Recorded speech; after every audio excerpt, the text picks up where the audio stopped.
Ce qui est intéressant, c'est que ce concept de propriété intellectuelle, par nature universelle et internationale, a dû faire très tôt l'objet de traités de reconnaissance mutuelle. Pourquoi? Parce qu'il y avait des intérêts financiers.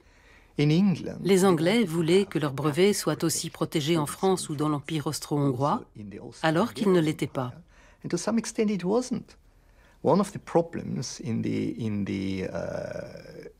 1873 World Exhibition in Vienna. Lors de l'exposition universelle de 1873 à Vienne, les Anglais ont refusé de dévoiler leurs inventions technologiques parce qu'il n'y avait pas de protection en Autriche-Hongrie à l'époque. They were not protected in Austria-Hungary at the time. So there was a drive. Donc, il y a eu la volonté d'avoir une reconnaissance internationale mutuelle de cette propriété. Le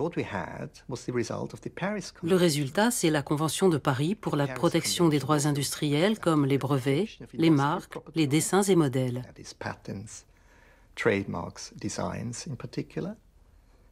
Ensuite, la Convention de Berne de 1886 a fixé la protection du copyright dans le monde entier. Voilà le point de départ. Si on revient à l'histoire du libre-échange, et notamment au XIXe siècle, les tenants du libre-échange de l'époque étaient absolument opposés à la propriété intellectuelle, tout simplement parce que la propriété intellectuelle est un monopole et que par définition, ça va à l'encontre du libre-échange. La controverse était telle que certains pays ont abandonné leur droit des brevets, en particulier la Hollande, ont aboli la propriété intellectuelle, en tout cas le droit des brevets en particulier, dans leur propre législation, donc c'est allé très très loin.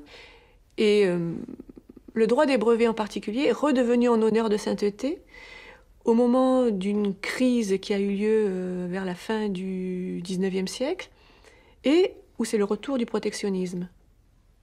Et à ce moment-là, le droit des brevets redevient quelque chose de très valorisé en fait par les pays et par les économistes.